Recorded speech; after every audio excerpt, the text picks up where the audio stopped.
ఫెలోషిప్కి విచ్చేసినటువంటి ప్రియ దేవుని బిడ్డలందరికీ కూడా ప్రభువైన యేసుక్రీస్తు నామములో వందనాలు తెలియజేస్తూ ఉన్నాను. చక్కగా మరి పాటలు పాడటానికి, ప్రార్థన చేయటానికి, రీడింగ్ చేయటానికి దేవుడు కృపనిచ్చి ఉన్నాడు.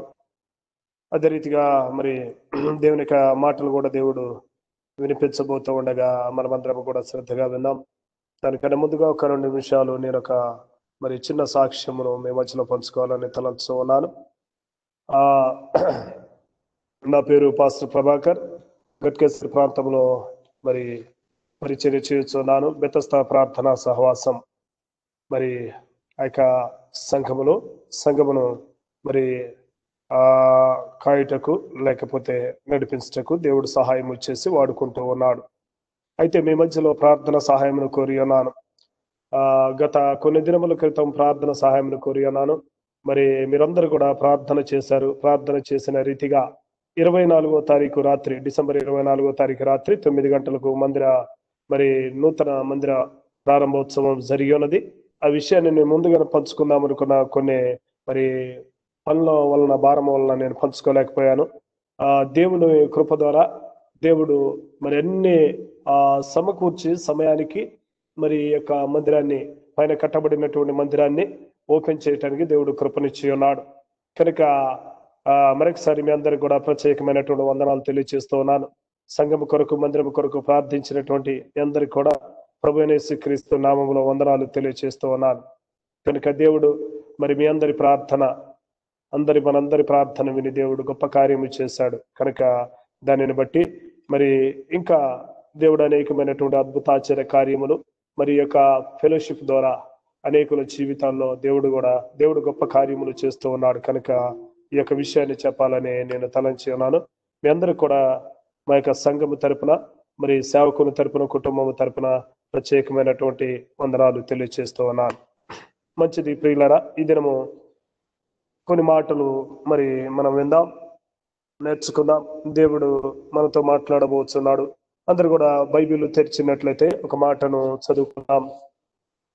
ప్రకటన గ్రంథము 1వ అధ్యాయము 3వ వచనము ఒకసారి చదువుకుందాం. నేను చదువుతాను. అందరూ కూడా బైబిల్ తెరిచి చూడవలసిందిగా తెలియజేస్తూ ఉన్నాను. ప్రకటన గ్రంథము 1వ అధ్యాయము 3వ వచనము. సమయము సమీపించి ఉన్నది గనుక ఈ ప్రవచన వాక్యములు చదువువాడును వాటిని విని ఇందులో రాయబడిన సంగతులు గైకొనువారు ధన్యులు. దేవుడు ఈ దినము మరి ఈ మాటలలో నుండి అనేకమైనటువంటి ఆత్మీయ సత్యములు దేవుడు మనకు తెలియచేయబోతున్నాడు. సమయము సమీపించి ఉన్నది అనే మాటను దేవుడు జ్ఞాపకము చేస్తూ ఉన్నాడు. సమయము సమీపించి ఉన్నది. దేనికి సమయము సమీపించి ఉన్నది అని అంటే, దేవుని యొక్క రాకడ సమయము సమీపముగా ఉన్నది. దేవుని యొక్క రాకడ సమయము సమీపముగా ఉన్నది కనుక దేవుడు మనకు తెలియజేస్తున్న మాట ఏమిటంటే, మీరు సిద్ధపడండి. ఆయన యొక్క రాకడ కొరకు మీరు సిద్ధపడండి. ఎందుకు అనంటే, ఆయన రాకడలో మీరు ఎత్తబడాలి అనంటే, మీరు సిద్ధపాటు కలిగినటువంటి వారై ఉంటే మీరు ఆయన రాకడలో ఎత్తబడతారు. అయితే ఎలాగ సిద్ధపడాలి? మరి బైబిల్ గ్రంథంలో కొన్ని అంశాలు మనకి తెలియచేయబడుతూ ఉన్నాయి. కొన్నిసార్లు మరి కొన్ని విషయాలను దేవుడు జ్ఞాపకము చేస్తూ ఉన్నాడు. ఏమిటి అనంటే, దేవుని యొక్క సమయము సమీపిస్తూ ఉన్నది కనుక మీరేమి చేయాలంటే మారు మనస్సు పొందాలి. దేవుని యొక్క రాకడ సమయము సమీపిస్తూ ఉన్నది. లేకపోతే మీ పైకి దేవుని యొక్క ఉగ్రత రాబోతూ ఉన్నది కనుక మీరు ఆ యొక్క ఉగ్రత నుండి తప్పించబడుట కొరకు మీరు మారాలి, మార్పు చెందాలి అనే విషయాలు మరి అనేక చోట్ల బైబిల్ గ్రంథంలో మనకి తెలియచేయబడుతూ ఉన్నాయి. అయితే ప్రియ దేవుని బిడ్డలారా, ఇక్కడ సమయము సమీపించి ఉన్నది అంటే అర్థం ఏమిటంటే, దగ్గరికి వస్తూ ఉన్నది సమయము. దేని విషయములంటే, భూప్రపంచం అంతా కూడా నాశనానికి గురైపోయినటువంటి ఈ యొక్క సందర్భాలలో సమయము మరి సమీపిస్తూ ఉన్నది. దేవుని యొక్క ఉగ్రత భూమి మీదకి రాబోతూ ఉన్నది అనే విషయాన్ని కూడా మనము జ్ఞాపకం చేసుకోవాలి. అయితే ఇక్కడ దేవుడు ఒక మాటను చెప్తూ ఉన్నాడు. ఏమంటూ ఉన్నాడంటే, ప్రకటన గ్రంథము 22వ అధ్యాయం 12వ వచనంలో ఒక మాట చెబుతూ ఉన్నాడు, ఇదిగో నేను త్వరగా వచ్చుచున్నాను, వాని క్రియల చొప్పున ప్రతి వానికి ఇచ్చుటకు నేను సిద్ధపరిచిన జీతము నా యొద్ద ఉన్నది అనే మాటను దేవుడు చెప్తున్నాడు. ఇదిగో నేను త్వరగా వచ్చుచున్నాను. ఇక్కడ ఈ యొక్క విషయాలను గురించి మనం ఆలోచన చేసినట్లయితే మరి దేవుడు తెలియచేస్తున్నటువంటి మాట ఏమిటంటే, ఇదిగో మీ మీదికి రాబోయేటువంటి ఉగ్రతను మీరు తప్పించుకోవటం కొరకు మీరు మారాలి అనే మాటను చెప్తున్నాడు. లేకపోతే మీరు మార్పు చెందాలి, మీ జీవితంలో మీరు పశ్చాత్తాపపడాలి. మీరు పశ్చాత్తాపపడి మీరు దేవుని వైపు తిరిగితే మీరు రాబోయేటువంటి ఆ ఉగ్రతను తప్పించుకుంటారు, రాబోయేటువంటి ఆ యొక్క విపత్తును తప్పించుకుంటారు అనే విషయాన్ని దేవుడు జ్ఞాపకం చేస్తూ ఉన్నాడు. కనుక ప్రియ దేవుని బిడ్డలారా, మనము బైబిల్ గ్రంథంలో చూసినట్లయితే ఒక స్టోరీ మనకి కనబడుతూ ఉన్నది. ఏమిటి ఆ యొక్క స్టోరీ అనంటే, యోనా గ్రంథంలో 3వ అధ్యాయంలో 4వ వచనం నుండి చూసినట్లయితే ఇక్కడ మనకి ఏం కనబడుతూ ఉన్నదంటే, ఆ యొక్క నినివే పట్టణమును గురించినటువంటి ఆ యొక్క స్టోరీ మనకి కనబడుతూ ఉన్నది. మనకి ఇదంతా తెలుసు, అనేక మార్లు విన్నాము, అనేక మార్లు చదివాము. అయితే దేవుడి రాత్రి కాల సమయంలో మరొకసారి జ్ఞాపకము చేస్తూ ఉన్నాడు, సమయము సమీపించి ఉన్నది. ఇదిగో ఆ ప్రాంత ప్రజలకి దేవుడు హెచ్చరిక చేసి తెలియచేసినటువంటి మాట యోనా ద్వారా బయలుపరిచాడు. ఏమని బయలుపరిచాడంటే, ఇదిగో నినివే ప్రాంత ప్రజలారా, నినివే పట్టణ ప్రజలారా, ఇదిగో మీకు సమయం సమీపించి ఉంది. ఏమిటి అంటే, ఇంకా 40 దినములకు ఇదిగో మీ ప్రాంతం అంతా కూడా దేవుడు నాశనము చేయబోతున్నాడు. ఎందుకొరకంటే మీరు భయంకరమైనటువంటి పాపంలో ఉన్నారు, మీరు దేవునికి విరుద్ధంగా జీవిస్తున్నారు, భయంకరమైనటువంటి శిక్షలో మీరు ఉన్నారు కనుక మీ ప్రాంతం అంతా కూడా నాశనము చేయబోతున్నాడు దేవుడు అని ఆ ప్రకటన చేశాడు.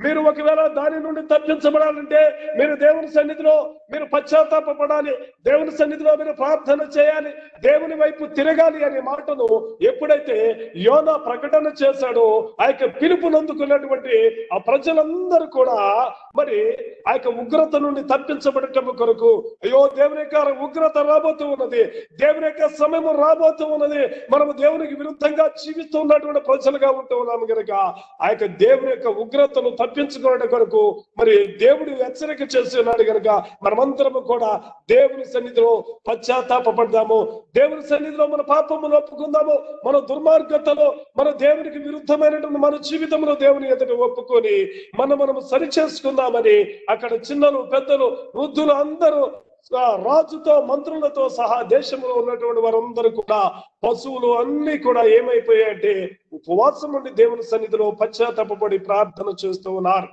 గల కారణం ఏమిటంటే దేవుని యొక్క సేవకుని ద్వారా దేవుడు హెచ్చరిక చేశాడు. ఏమిటంటే, ఇదిగో మీ సమయం సమీపించి ఉన్నది, మీ సమయం దగ్గరికి వచ్చింది, మీ యొక్క ప్రాంతం అంతా కూడా మీ ప్రజలంతా నాశనం అయ్యేటువంటి సమయం దగ్గరకు వచ్చింది. ఒకవేళ మీరు కానీ సిద్ధపడకపోతే, మీరు కానీ ఇదిగో మీకున్నటువంటి దుర్మార్గత నుండి విడిచిపెట్టకపోతే, మీకున్నటువంటి ఇదిగో దేవునికి విరుద్ధమైనటువంటి మీ జీవితమును విడిచిపెట్టి మీరు మారు మనసు పొంది పశ్చాత్తాపపడి మీరు దేవుని వైపు తిరగకపోతే మీరు మీ ప్రాంతమంతా కూడా నాశనము చేయబోతూ ఉన్నానని దేవుడు హెచ్చరిక చేశాడు. దేవుడు హెచ్చరిక చేసినటువంటి ఆ మాటలను ఆ యొక్క ప్రాంత ప్రజలు, దేశ ప్రజలు మరి దేవుని సేవకుల ద్వారా తెలియచేయబడినటువంటి ఆ మాటలను వారు నమ్మారు. వారు మాటలందు విశ్వాసం ఉంచారు. విశ్వాసం ఉంచి వారందరూ కూడా గోనె పట్టాలు కట్టుకొని ఉపవాసం ఉండి దేవుని సన్నిధిలో పశ్చాత్తాపడుతున్నారు. ప్రభువా మమ్మల్ని క్షమించు, మా తప్పిదములు క్షమించు, మా యొక్క మీకు విరుద్ధమైన మా జీవితమును నాయన క్షమించి మాలో ఉన్నటువంటి పాపమంతటిని నాయన అయా తీసివేసిన ఆయన మమ్మల్ని పవిత్రపరచమని దేవుని సన్నిధిలో పశ్చాత్తాపడుతూ వారు ప్రార్థన చేస్తూ ఉన్నారు. వారు ఎప్పుడైతే దేవుని సన్నిధిలో ఆ రీతిగా ప్రార్థన చేయటము ప్రారంభించారో దేవుని యొక్క దృష్టి వారి వైపుకు మళ్ళింది. దేవుని యొక్క దృష్టి వారి వైపుకు మళ్ళీ దేవుని యొక్క కనికరము వారి మీదకి వచ్చి ఉన్నది. దేవుని కనికరము వారి మీదకి వచ్చి దేవుడు ఆ యొక్క ప్రాంతం మీదకి తీసుకొని రానయ్యున్నటువంటి ఉగ్రతను మరి తప్పించి దేవుడు వారికి నెమ్మదినిచ్చినట్టుగా కనబడుతూ ఉన్నది. కనుక ప్రియ దేవుని బిడ్డలారా, ప్రకటన గ్రంథంలో చెప్పిన మాట సమయము సమీపించి ఉన్నది. ఆనాడు నినివే పట్టణానికే కాదు, ఈనాడు భూప్రపంచం అంతటికి కూడా దేవుడు తెలియజేస్తున్న మాట ఏమిటంటే సమయము సమీపించి ఉన్నది, సమయము దగ్గరగా వస్తూ ఉన్నది, సమయము ఆ దేవుని యొక్క రాకడ, దేవుని యొక్క ఉగ్రత దినము దగ్గరికి వస్తూ ఉన్నది అనేటువంటి మాటను దేవుడు జ్ఞాపకము చేస్తూ ఉన్నాడు. ఈ రోజుల్లో మనము పండుగలు చేసుకుంటూ ఉన్నాం, క్రిస్మస్లు చేసుకుంటూ ఉన్నాం, కొత్త సంవత్సరాలు చేసుకుంటూ ఉన్నాం, గుడ్ ఫ్రైడేలు, ఈస్టర్లు, ఇలాంటి రకరకాల పండుగలు మనం ఆచరిస్తూ వాటిలో మనము మునిగి తేలుతూ ఉన్నాం. అయితే దేవుడు మాట్లాడుతున్న మాట ఏమిటంటే, నీవు సిద్ధపడ్డావా? ఇవన్నీ చేస్తూ ఉన్నావు, బాగానే ఉన్నది, నీవు దేవునికి మరి మంచిగా దేవునికి అనుకూలంగా జీవిస్తూ ఉన్నావని నీవు అనుకుంటూ ఉన్నావు, కానీ నువ్వు సిద్ధపాటు కలిగి ఉన్నావా? దేవుని యొక్క ఉగ్రత నుండి తప్పించబడుట కొరకు నువ్వు సిద్ధపడుతూ ఉన్నావా? దేవుని యొక్క రాకడలో ఎత్తబడుట కొరకు నువ్వు సిద్ధపాటు కలిగి ఉన్నావా? సమయము సమీపించి ఉన్నదని దేవుడు మాట్లాడుతూ ఉన్నాడు. కనుక మనమందరము చేయవలసినటువంటి పని ఏమిటంటే, మనము సిద్ధపరచుకోవాలి వ్యక్తిగతంగా.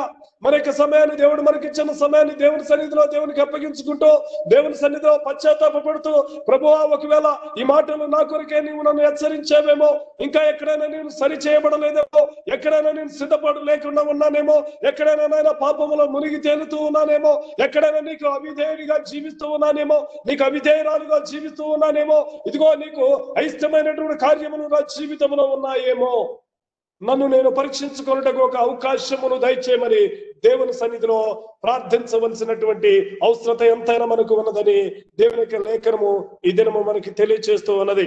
కనుక ప్రియ సహోదరుడా, ప్రియ సహోదరి, మనము అనేక దినముల నుండి దేవుని బిడ్డలుగా చలామణి అవుతూ ఉన్నాం. దేవునికి ఇష్టమైనటువంటి వారిగా, అనేకులు ఎదుట గొప్పగా మనము పేరు ప్రఖ్యాతులు పొందుకున్నటువంటి వారిగా, దేవుని యొక్క దాసులుగా, దాసురాండ్రుగా, మరి దేవుని బిడ్డలుగా, దేవుని యొక్క సేవకులు, సేవకురాండ్రుగా ఈ రీతిగా చలామణి అవుతున్న మన జీవితాలను దేవుడు అంటూ ఉన్నాడు, ఇదిగో సమయము సమీపించి ఉన్నది, నువ్వు సిద్ధపడ్డావా? సమయము దగ్గరికి వస్తూ ఉన్నది, నువ్వు సిద్ధపడ్డావా అనే మాటను దేవుడి రాత్రికాల సమయంలో మనకి జ్ఞాపకం చేస్తూ ఉన్నాడు.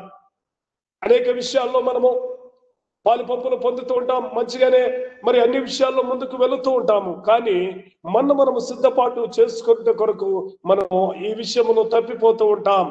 మనము దేవుని యొక్క రాకడ కొరకు మనము సిద్ధపడటానికి మనము మరి ఆ యొక్క విషయాన్ని మనం మర్చిపోతూ ఉంటాం. యథావిధిగా రోజు చేసినట్టుగా ప్రార్థన చేస్తూ ఉంటాం, వాక్యము చదువుతాం, అంతా బాగానే ఉంటుంది, కొన్ని విషయాల్లో మాత్రము తప్పిపోతూ ఉంటాము. ఆ యొక్క విషయాన్ని మనము గమనించము. అనేక మార్లు ఆ యొక్క విషయాలు లైట్ గా తీసుకొని మనం వెళ్ళిపోతూ ఉంటాము, కానీ దేవుడు హెచ్చరిక చేస్తూ ఉన్నాడు. దేవుడు హెచ్చరిక చేసి మరొకసారి రాత్రికాల సమయంలో మనతో మాట్లాడుతున్న మాట, సమయము సమీపించి ఉన్నది. ఒక దినము మన జీవితంలో గడిచిపోయిందంటే మనము మరణానికి దగ్గర అవుతూ ఉన్నాం, శారీరకమైనటువంటి మరణానికి దగ్గర అవుతున్నాం అనే సత్యమును మనము ఎన్నడూ కూడా మర్చిపోవద్దు. మన జీవితంలో ఒక దినము గడిచిపోతూ ఉన్నదంటే మనము ఈ లోకానికి దూరం అయిపోతూ ఉన్నాం అనే సత్యమును ఎన్నడూ కూడా మర్చిపోవద్దని మరొకసారి దేవుని యొక్క దాసునిగా ఈ మాటను తెలియజేస్తూ ఉన్నాను. కనుక ఇంకా చూసినట్లయితే నినివే ప్రాంతమే కాదు, అనేక మంది ప్రజలతో దేవుడు హెచ్చరిక చేశాడు, అనేక ప్రజలతో వ్యక్తిగతంగా కూడా దేవుడు హెచ్చరిక చేసినట్టుగా బైబిల్ తెలియజేస్తూ ఉన్నది. మనకు తెలుసు, మనకి 2వ రాజుల గ్రంథం 20వ అధ్యాయంలో ఒక వ్యక్తి మనకు కనబడతాడు. మంచిగా దేవునికి ఇష్టంగా నడుచుకున్నటువంటి వ్యక్తి, దేవుని యందు భయభక్తులు కలిగినటువంటి వ్యక్తి, దేవుని మాటకు లోబడినటువంటి వ్యక్తి హిజ్కియా రాజు. తన జీవితంలో కూడా ఇలాంటి సమయము వచ్చి ఉన్నది. ఇలాంటి సమయం వచ్చినప్పుడు దేవుడు తన యొక్క దాసుల ద్వారా హెచ్చరిక చేశాడు, ఇదిగో యెషయాను వెళ్ళు, హిజ్కియా దగ్గరికి వెళ్ళు, తన ఇంటిని చక్కబెట్టుకోమను, తన యొక్క సమయము సమీపించి ఉన్నది, తన యొక్క మరణ దినములు తనకు దగ్గరగా వచ్చి ఉన్నాయని ఒకసారి జ్ఞాపకము చేయమని చెప్పేసి దేవుడు యెషయా ద్వారా హిజ్కియాకి తెలియజేశాడు. ఆ యొక్క దేవుని సేవకుడు వెళ్ళి ఆ రాజుకు చెప్పాడు, అయ్యా రాజుగారు, దేవుడి మాటను చెబుతూ ఉన్నాడు, నీ సమయము దగ్గర పడి ఉన్నదని, నీ సమయము సమీపించి ఉన్నదని, నీ ఇంటిని చక్కబెట్టుకోనమని దేవుడు ఈ మాటను నీకు జ్ఞాపకము చేయమని దేవుడు చెప్పాడు. అనగానే హిజ్కియా మరి ఆ యొక్క సేవకుడు ఒక మాట అనలేదు, లేకపోతే దేవుని పైన విసుగు చెందలేదు. అయ్యో నేనెంత భక్తిగా జీవించానే, నేనెంత యథార్థంగా జీవించానే, నేను దేవుని అనుసరించి నడిచానే, దేవుని ఆజ్ఞలు పాటించానే, నాకేంటి ఈ యొక్క శిక్ష అని చెప్పేసి ఆయన ఎంత మాత్రము సనుగు కొనలేదు. ఆయన మరి దేవుని పైన ఆ యొక్క విసుగు చెందకుండా, దేవుని ఏమనకుండా ఆయన ఏం చేస్తూ ఉన్నాడంటే, అయ్యా మంచిది నువ్వు చెప్పిన మాటలు ఓకే, దేవుడు తెలియచేసి ఉన్నాడు, అవి నా కొరకే తెలియచేసి ఉన్నాడని వెంటనే ఆయన లేచి గదిలోనికి వెళ్ళి మోకరించి గోడ తట్టు తరేక మరి ముఖమును తిప్పి కన్నీరు విడిచి దేవుని సన్నిధిలో పశ్చాత్తాపపడి ప్రార్థన చేస్తూ ఉన్నాడు. పశ్చాత్తాపపడి దేవుని సన్నిధిలో ప్రార్థన చేస్తూ ఉన్నాడు. ప్రార్థన చేస్తూ ఉండగా ఆయన అంటూ ఉన్నాడు, అయ్యా నీ సన్నిధిలో నేను ఎలాగ జీవించానో కృపతో జ్ఞాపకము తెచ్చుకో.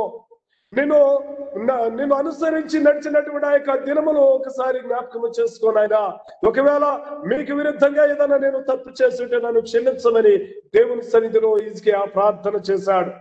హిజ్కియా ఎప్పుడైతే ఆ ప్రార్థన చేశాడో దేవునికి ఆ ప్రార్థన అంగీకారముగా ఉన్నది. అది పశ్చాత్తాప ప్రార్థన, అది తగ్గింపు ప్రార్థన, దేవునికి అనుకూలమైనటువంటి ప్రార్థన.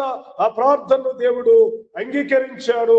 అంగీకరించి మరలా సేవకునితో చెబుతూ ఉన్నాడు, ఇదిగో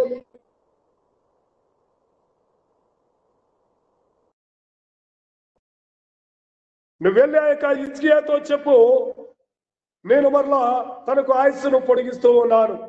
నా ప్రియ దేవుని బిడ్డలారా, దేవుడు చెప్తున్న మాట నినివే ప్రాంత ప్రజలకు దేవుడు హెచ్చరిక చేశాడు. వారు లోబడ్డారు, దేవుని మాటకు లోబడ్డారు. సేవకుడు ఏ మాటను చెప్పాడో ఆ మాట ఇది దేవుని నుండి వచ్చినటువంటి మాటని రూఢిగా నమ్మారు, పశ్చాత్తాపడ్డారు. వారు దేవుని యొక్క ఉగ్రత నుండి తప్పించబడ్డారు, వారు క్షేమముగా ఉన్నారు. హిజ్కియా దేవుని దగ్గర నుండి వచ్చినటువంటి మాట, దేవుని సేవకుని ద్వారా తెలియచేసినటువంటి మాటను హిజ్కియా విన్నాడు. ఆయన పశ్చాత్తాపడ్డాడు, దేవుని సన్నిధిలో ప్రార్థించాడు. ప్రార్థించి ఆ యొక్క ఉగ్రత నుండి తప్పించబడి ఆయుస్సును పొడిగించబడి ఉన్నది. దేవుడు అంటూ ఉన్నాడు, ఇదిగో దేవుని యొక్క సమయము రాబోతూ ఉన్నది. ఆ సమయము నీ మీదకే రాబోతూ ఉన్నదేమో. ఇదిగో ఆ సమయం రాబోతూ ఉన్న దేవుని యొక్క ఉగ్రత దినం రాబోతూ ఉన్నది కనుక ఉగ్రత నుండి నీవు తప్పించబడాలంటే నీవు దేవుని సన్నిధిలో పశ్చాత్తాపడవలసిందే. దేవుని సన్నిధిలో నువ్వు ప్రార్థించవలసిందే. దేవుని సన్నిధిలో నీవు దేవుని ఎదుట నువ్వు పశ్చాత్తాపడి దేవుని ఎదుట నిలవబడవలసిందే అని చెప్పేసి దేవుడు హెచ్చరిక చేస్తూ ఉన్నాడు. మరొక మాటను చదువుదాం. మత్తయి సువార్త 12వ అధ్యాయము 41వ వచనము చదివినట్లయితే ఇక్కడ ఏమని రాయబడుతూ ఉన్నదంటే, నినివే వారు యోనా ప్రకటన విని మారు మనస్సు పొందిరి గనుక విమర్శ సమయమున నినివే వారు ఈ తరము వారితో నిలబడి వారి మీద నేర స్థాపన చేతురు. దేవునికి మహిమ కలుగును గాక. ఇక్కడ నినివే వారి గురించి దేవుడు సాక్ష్యం ఇస్తూ ఉన్నాడు. నినివే వారు యోనా ప్రకటన విని మారు మనసు పొందారట. యోనా ప్రకటన విని మారు మనసు పొందినటువంటి నినివే ప్రజలు దేవుని యొక్క తీర్పు దినమున ఈ తరము వారితో నిలబడి ఈ తరము వారి పైన నేర స్థాపన చేయడానికి వారు సిద్ధముగా ఉన్నారు. ఎందుకంటే వారు దేవుని మాటకు లోబడిన వారు, వారు దేవుని సన్నిధిలో పశ్చాత్తాపడిన వారు, వారు దేవుని సన్నిధిలో దేవునికి వారికి జీవితాలు అప్పగించుకొని పశ్చాత్తాపడి దేవుని సన్నిధిలో కన్నీరు విడిచి ఉపవాసం ఉండి ప్రార్థన చేశారు కనుక మారు మనసు పొందారు. అట్టి వారిని దేవుడు అంటూ ఉన్నాడు, ఇదిగో ఈ తరము వారితో నిలవబడి ఈ తరము వారి పైన నినివే ప్రజలు నేరస్థాపన చేయటానికి నినివే ప్రజలను నేను ఎన్నుకున్నానని దేవుడు చెప్తూ ఉన్నాడు. కనుక ప్రియ సహోదరుడా, ప్రియ సహోదరి, జ్ఞాపకం చేసుకున్నాం. దేవుడు అంటున్న మాట ఏమిటంటే, నీ సమయము సమీపించి ఉన్నది, నీ సమయము దగ్గరకు వస్తూ ఉన్నది. భూలోకములో నీ దినములు దగ్గరకు వస్తూ ఉన్నాయి. భూలోకములో ఇదిగో మరి నీ యొక్క దినాలు మరి దగ్గరికి వస్తూ ఉన్నాయి కనుక వాటి నుండి నువ్వు విడిపించబడాలంటే, నువ్వు నినివే ప్రాంత ప్రజలు విడిపించబడినట్టుగా, ఈ యొక్క హిజ్కియా విడిపించబడినట్టుగా నీవు విడిపించబడాలంటే నీవు దేవుని సన్నిధిలో నీ యొక్క పాప జీవితం అంతా ఒప్పుకొని విడిచిపెట్టు. నువ్వు పశ్చాత్తాప హృదయం కలిగినటువంటి వ్యక్తివిగా ఉండు. నువ్వు పశ్చాత్తాపము కలిగి దేవుని సన్నిధిలో నీవు నిందారహితుడిగా, నీతిమంతుడుగా, నీతిమంతురాలుగా నీవు ఉండాలని దేవుడు హెచ్చరిక చేస్తూ ఉన్నాడు. అయితే మరి ఒకటేనా దేవుడు చెప్పేది అనంటే, ఇది ఒకటి మాత్రమే కాదు. దేవుడు ఏమంటూ ఉన్నాడంటే, ఇదిగో సమయం సమీపించి ఉన్నది కనుక ఈ ప్రవచన వాక్యమును చదువువాడు ప్రవచన వాక్యమును చదవాలి. వాక్యములో దేవుడు ఏమి తెలియచేసి ఉన్నాడో, వాక్యములో ఏమి రాసి ఉన్నాడో, దేవుని బిడ్డల కొరకు ఏమి సిద్ధపరిచాడో వాటిని గురించి మరి మనము చదవలసినటువంటి వారముగా ఉంటూ ఉన్నాం. దేవుని యొక్క వాక్యమును మనము చాలా జాగ్రత్తగా చదవాలి. వాక్యమే దేవుడై ఉన్నాడు కనుక ఆ వాక్యమును మనం అనుదినము చదవాలి అనే మాటను దేవుడికి జ్ఞాపకము చేస్తూ ఉన్నాడు. ఈ మాటను బట్టి కీర్తనలు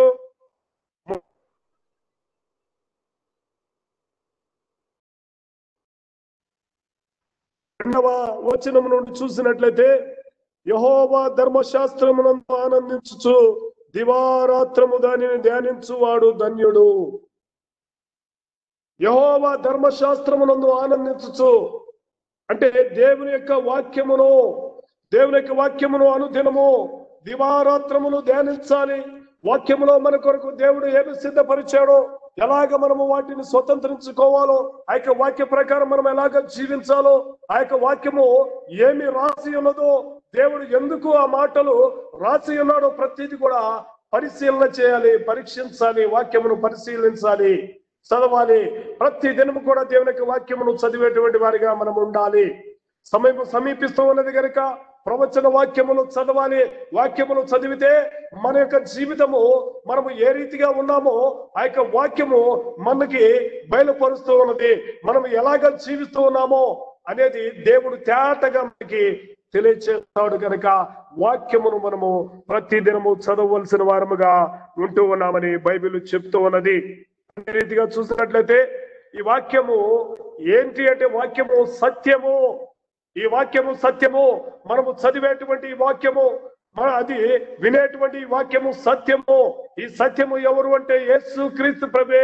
అంటే యేసు క్రీస్తు ప్రభుతో అనుదినము సహవాసము సంబంధము కలిగినటువంటి వారిగా మనము ఉండాలని దేవుని యొక్క లేఖనము తెలియజేస్తుంది. 2వ సమూయేలు గ్రంథం 7వ అధ్యాయము 28వ వచనములో వాక్యము సత్యమని రాయబడి ఉన్నది కనుక ఆయన ఇంకా మరి యోహాను సువార్తలో 14వ అధ్యాయంలో కూడా రాస్తూ ఉన్నాడు, నేనే మార్గము సత్యము జీవము, నా ద్వారా తప్ప తండ్రి యొద్దకు ఎవడును వెళ్ళడు గనక ఈ యొక్క వాక్యమును అనుదినము మనము చదవాలి. అది ఎందు వాక్యము ఉండను, వాక్యము దేవుని యొద్ద ఉండను, వాక్యము దేవుడై ఉండను, ఆ వాక్యము కృపా సత్య సంపూర్ణుడుగా మన మధ్యలోనికి వచ్చను నివసించను అనే మాట ఇక్కడ యోహాను సువార్త 1వ అధ్యాయం 1వ వచనములో 14వ వచనములో రాయబడి ఉన్నది. కనుక ప్రియ దేవుని బిడ్డలారా, జ్ఞాపకము చేసుకుందాం. సమయం సమీపిస్తూ ఉన్నది కనుక అనుదినము మనము దేవుని యొక్క వాక్యము చదువుతూ ఉండాలి. ఆ వాక్యములో ఉన్న సత్యమును మనము గ్రహించాలి. ఆ వాక్యము మనతో ఏం మాట్లాడుతుందో ఆ మాట్లాడేటువంటి మాటల ద్వారా మన యొక్క జీవితమును సరి చేసుకోవాలి అనేటువంటి మాటలు దేవుడు జ్ఞాపకము చేస్తూ ఉన్నాడు. 3వ మాటగా దేవుడు అంటూ ఉన్నాడు, సమయం సమీపించి ఉన్నది, ఈ ప్రవచన వాక్యములు చదువువాడు వాటిని విని అనే మాటలు చెప్తున్నాడు.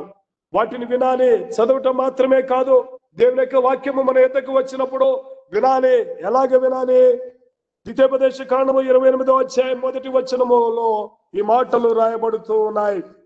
ద్వితీయోపదేశ కాండము 28వ అధ్యాయము 1వ వచనములో ఈ యొక్క మాటల గురించి దేవుడు తెలియచేస్తూ ఉన్నాడు. ఏమంటూ ఉన్నాడంటే, నీవు నీ దేవుడైన యెహోవా మాట శ్రద్ధగా విని నేడు నేను నీకు ఆజ్ఞాపించుచున్న ఆయన ఆజ్ఞలన్నిటినీ నీవు అనుసరించి నడిచిన ఎడల నీ దేవుడని యెహోవా భూమి మీదనున్న సమస్త జనముల కంటే నిన్ను హెచ్చించును అనే మాటను ఇక్కడ జ్ఞాపకం చేస్తున్నాడు. ఇక్కడ 3వ మాటగా దేవుని యొక్క మాట ఎలాగ వినాలంటే శ్రద్ధగా వినాలి. దేవుని యొక్క మాటలు మన యొద్దకు వచ్చినప్పుడు మనము నిర్లక్ష్యముగా ఆ మాటలను పక్కన పెట్టే వారిగా ఉండవద్దు. ఆ వాక్యమే దేవుడై ఉన్నాడు. మాట అనగా వాక్యమనగా దేవుడు. ఆ దేవుడు మరి మన యొద్దకు వస్తున్నప్పుడు, ఆ మాట మన యొద్దకు వస్తూ ఉన్నప్పుడు ఆ మాటను వినాలి. ఆ మాటను ఎప్పుడైతే వింటామో ఆ మాట ప్రకారము జీవించేటువంటి అవకాశం ఉంటుంది. ఆ మాట ప్రకారము నడిచేటువంటి అవకాశం ఉంటుంది. కనుక దేవుని మాటలు శ్రద్ధగా వినాలి. వినుట వలన విశ్వాసము కలుగుతుంది. క్రీస్తును గూర్చిన మాటల వలన విశ్వాసము కలుగుతున్నది. కనుక వినుట మరి క్రీస్తును గూర్చినటువంటి మాటలు వినాలి. దేవుని మాటలు రకరకాల మాటలు వింటాం, సమయం అంతా వ్యర్థము చేసుకుంటాం. లోక సంబంధమైనటువంటి మాటలకు సమయాన్ని హెచ్చిస్తాం. కానీ దేవుని మాటలకు సమయాన్ని హెచ్చించేటువంటి సమయము మనకి మరి అనేక మార్లు కొదువవుతూ ఉన్నదని దేవుడు రాత్రికాల సమయంలో దేవుడు మాట్లాడుతూ ఉన్నాడు. కనుక నా ప్రియ సహోదరుడా, నా ప్రియ సహోదరి, దేవుడు అంటూ ఉన్నాడు, ఇదిగో ఈ సమయం సమీపించి ఉన్నది కనుక ప్రవచన వాక్యమును చదువువాడు వినివాడు. నాలుగవదిగా ఏమంటూ ఉన్నాడంటే, విని ఇందులో రాయబడిన సంగతులు గైకొని వారు ధన్యులు. ఇందులో రాయబడినటువంటి సంగతులు, ఏమి సంగతులు రాశాడో దేవుడు? అనేక విషయాలు. మనిషి ఏ రీతిగా దేవునికి దగ్గర అవ్వాలా, మనిషి ఏ రీతిగా పాపమును విడిచిపెట్టాలి, ఏ రీతిగా పరిశుద్ధతలోనికి రావాలి, ఏ రీతిగా సిద్ధపాటు కలిగి ఉండాలి, ఈ విషయాలన్నీ కూడా బైబిల్ గ్రంథంలో మరి దేవుడు లిఖించి ఉన్నాడు.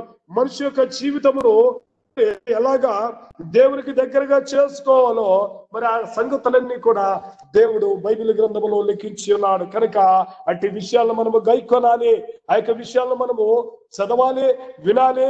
వాటి ప్రకారము మనము నడుచుకున్నట్లయితే అప్పుడు మరి దేవుడు మన జీవితంలో మరి గొప్ప కార్యములు చేస్తాడు. దేవుడు మనము ఆయనతో పాటు నివసించేటువంటి గొప్ప అద్భుత ఆశ్చర్య కార్యములు చేస్తాడు. అందుకే ఇదే ద్వితీయోపదేశకాండం 28వ అధ్యాయము మొదటి వచనములోనే మరొక మాట రాయబడి ఉన్నది. ఏమిటి ఆ మాట అంటే, నేడు నేను నీకు ఆజ్ఞాపించుచున్న ఆయన ఆజ్ఞలన్నిటినీ అనుసరించి నడుచుకునే ఎడల నీ దేవుడని యెహోవా భూమి మీద ఉన్న సమస్త జనముల కంటే నేను హెచ్చించును అనే మాటను ఇక్కడ దేవుడు జ్ఞాపకము చేస్తూ ఉన్నాడు. కనుక ఆ మాటలు గైకొనాలి. గైకొనాలంటే అనుసరించి నడుచుటే గైకొనుట. దేవుని మాటలు చదవాలి, వినాలి, మరి వాటి ప్రకారం నడుచుకోవాలి. అప్పుడు దేవుని యొక్క సమయము సమీపించినప్పటికీ కూడా మనము దేవుని యొక్క ఉగ్రత నుండి తప్పించబడతాం. దేవుని యొక్క రాకడలో మనం ఎత్తబడేటువంటి వారిగా ఉంటాము అనే మాటను దేవుడి జ్ఞాపకం చేస్తూ ఉన్నాడు. కనుక సమయము సమీపించి ఉన్నది. ఈ యొక్క రాత్రికాల సమయంలో మనతోనే కాదు దేవుడు మాట్లాడుతున్నటువంటి ఈ మాటలు ప్రపంచమంతటికి, ప్రజలందరికీ కూడా దేవుడు తెలియజేశాడు. ప్రజలందరికీ కూడా తెలియజేస్తున్న మాట ఏమిటంటే, ఇదిగో సమయము సమీపించి ఉన్నది. కనుక మీరు సిద్ధపడాలి, మీరు సిద్ధపాటు కలిగి ఉండాలి. మీరు సిద్ధపాటు కలిగి ఉండాలంటే మీరు మీ పాపములు ఒప్పుకొని విడిచిపెట్టాలి. మీరు మారు మనసు పొందాలి. నినివే ప్రజలు ఏ రీతిగా మారు మనసు పొందారో, ఇదిగో మరి హిజ్కియా ఏ రీతిగా మారు మనసు పొందాడో ఆ రీతిగా మీరు కూడా మారు మనసు పొందాలని దేవుడు ఈ రాత్రికాల సమయంలో తెలియజేస్తూ ఉన్నారు. కనుక ప్రియ దేవుని బిడ్డలారా, అనేక మార్లు మనం ఏం చేస్తూ ఉంటామంటే, దేవుని బిడ్డలుగా చెప్పబడుతున్న లోకములో తిరిగేటువంటి పరిస్థితులు మన జీవితంలో వస్తూ ఉంటాయి. దేవుని బిడ్డలుగా చెప్పబడుతూ ఉంటాం. లోక ఆచారములు, అలవాట్లు పాటిస్తూ ఉన్నటువంటి మరి మన జీవితంలో అవి కనపడుతూ ఉంటాయి. కనుక దినదినము కూడా దేవుడు మనకి హెచ్చరికను తెలియజేస్తూ ఉన్నాడు. మనకు తెలుసు, బైబిల్ గ్రంథంలో ఒక స్టోరీ ఉన్నది మనకు తెలుసు. ఏమిటి ఆ యొక్క స్టోరీ అంటే, యెరూషలేము నుండి యెరికోకు దిగి వెళ్ళిపోతున్నటువంటి ఒక వ్యక్తిని గురించి దేవుడు చెబుతూ ఉన్నాడు. యెరూషలేము అనగా దేవుడు ప్రేమించినటువంటి స్థలము, ఎత్తైనటువంటి స్థలము, దేవుని బిడ్డలు నివసించే స్థలము, దేవుడు ఆశీర్వదించినటువంటి ఆ స్థలము నుండి యెరికో అనగా శపించబడినటువంటి స్థలానికి వెళ్ళిపోతూ ఉన్నాడు. ఆ యొక్క మరి ఎగువ నుండి దిగువకు వెళ్ళిపోతున్నటువంటి ఆ యొక్క వ్యక్తి జీవితము ఏమైపోయిందంటే, దొంగల చేతికి చెక్కబడి, వస్త్రములు దోచుకొనబడి, వారి చేత కొట్టబడి, కొర ప్రాణముతో విడిచిపెట్టబడినటువంటి వాడిగా ఉంటూ ఉన్నాడు. కనుక అట్టి వ్యక్తిని మరలా మంచి సమరయుడు రక్షించాడు. అట్టి వ్యక్తిని అంటే దేవుడు చెప్తున్నటువంటి మాట, ఒకవేళ దేవుని బిడ్డలుగా ఉండి లోకములో తిరుగుతున్నారేమో, దేవుడు అంటూ ఉన్నాడు, ఇదిగో మరి మీరు ఆ యొక్క పరిస్థితి మీ జీవితంలో తెచ్చుకోవద్దు. మీరు యెరూషలేములోనే మీకు క్షేమం ఉన్నది, యెరూషలేములోనే మీరు ఆదరించబడతారు, యెరూషలేములోనే మీరు ఆశీర్వదించబడతారు. కనుక యెరూషలేములోనే మీరు ఉండండి. యెరికోకు వెళ్ళవద్దు. యెరికో లోకానికి సాదృశ్యము. యెరికో ఈ లోక సంబంధమైనటువంటి ఈ హలోక సంబంధములు దానికి సాదృశ్యముగా ఉంటూ ఉన్నది. కనుక ఆ లోకములోనికి మీరు వెళ్ళవద్దని దేవుడు జ్ఞాపకం చేస్తూ ఉన్నాడు. ఒకవేళ వెళితే సాతాను ఏం చేస్తాడంటే, లోకాశలు కనిపించి మీ యొక్క వస్త్రమును దోసుకొని మీరు చివరికి మరణానికి దగ్గరయ్యే అవకాశం, మీరు ఆ నరకానికి వెళ్ళిపోయేటువంటి పరిస్థితిని తీసుకొని వస్తుందని బైబిల్ చెప్తూ ఉన్నది. కనుక ప్రియ సహోదరుడా, సహోదరి, ఈ రాత్రికాల సమయంలో దేవుడు తెలియజేస్తూ ఉన్నాడు ఏమిటంటే, నీ సమయము సమీపించి ఉన్నది కనుక సిద్ధపడి ఉండాలి అని చెప్పేసి చెప్తూ ఉన్నాడు. నేను ఒక మాటను చూపెడతాను. యాకోబు పత్రికలో దేవుడు అంటూ ఉన్నాడు. యాకోబు పత్రిక చదువుదాం. చివరి మాటగా యాకోబు పత్రికలో దేవుడు ఒక మాటను తెలియజేస్తూ ఉన్నాడు.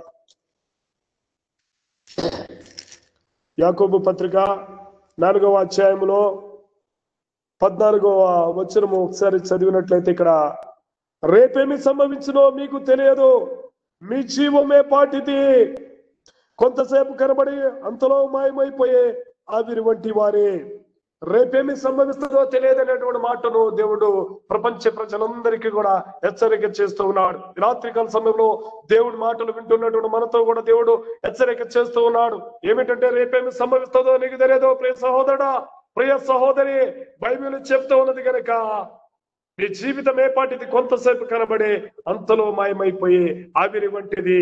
కనుక నీ సమయం సమీపిస్తూ ఉన్నది కనుక నువ్వు సిద్ధపడు. నీ సమయం సమీపిస్తూ ఉన్నది కనుక పశ్చాత్తాపడు. నీ సమయం సమీపిస్తూ ఉన్నది కనుక నీ దేవుని వైపు తిరుగు.